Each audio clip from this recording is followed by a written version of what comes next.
update here. Yeah, there's DVDs, there's a book, and a CD. No, start with the book. Not sure if I showed you this or not, but this is Stephen King's, aka Richard Bachman's book called Blaze. This is the, I believe this is the final Richard Bachman book to be released. It came out in 2007. I didn't even remember this book being released before, but I read the back of it, and it's about it's it's something to do with like a kidnapping, and this includes a previously uncollected story called Memory. And Stephen King mentions that this was a trunk novel, so probably what happened was he was trying to finish out like a contract or something, and so he brought out this book that he had written years before, and I don't know if it's good or not. I have never seen any reviews on this book. I've never read any spoilers about it. I didn't even know this book existed until I saw it in the store. But I'm looking forward to reading this book. Font's not too big or not too small. I think it'll be a good read. Next is a CD. It's Ozzy Osbourne live at Budokan. I don't like a lot of singers or bands live. There's a very few bands that are good live, like Led Zeppelin I thought was good. Michael Jackson was good live. I think Lady Gaga is good live. Ozzy Osbourne is up there at some points. Earlier in his career, I thought he was good, but this isn't his best live CD. Came out in 2002, and this is on sale. It was like $5. He did all his, famous songs: No More Tears, Crazy Train, Bark at the Moon, Paranoid, Mr. Crowley.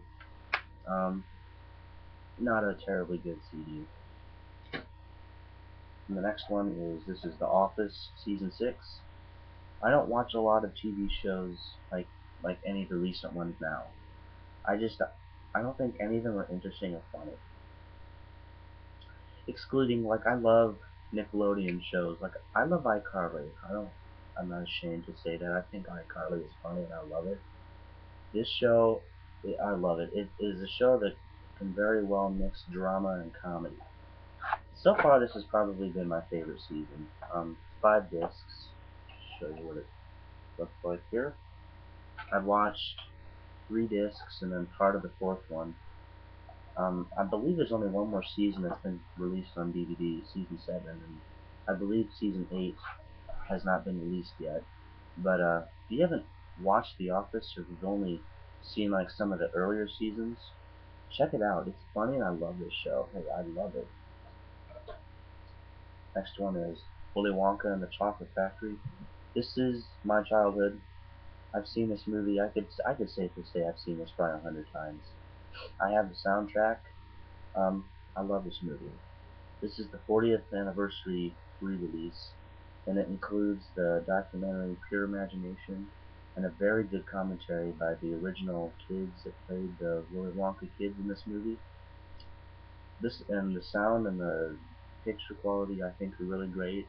I'm not too picky on that kind of stuff, but I own this on VHS and now I'm finally getting it on DVD, and I was impressed with how this looked and sounded.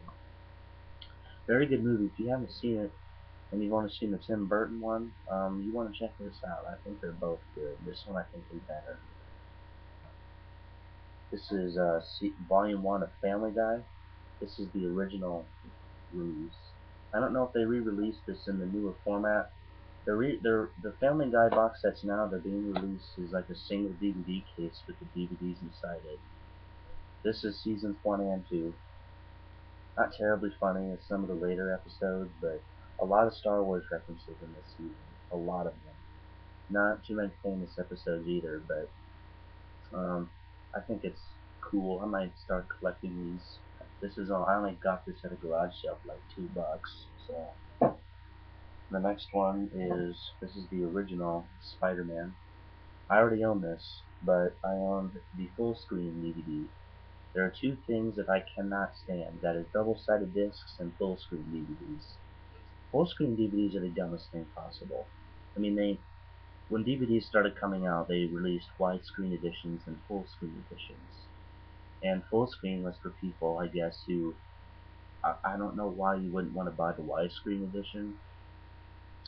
Maybe they just wanted to fit their TV better, so it would fill their TV instead of having the two black bars.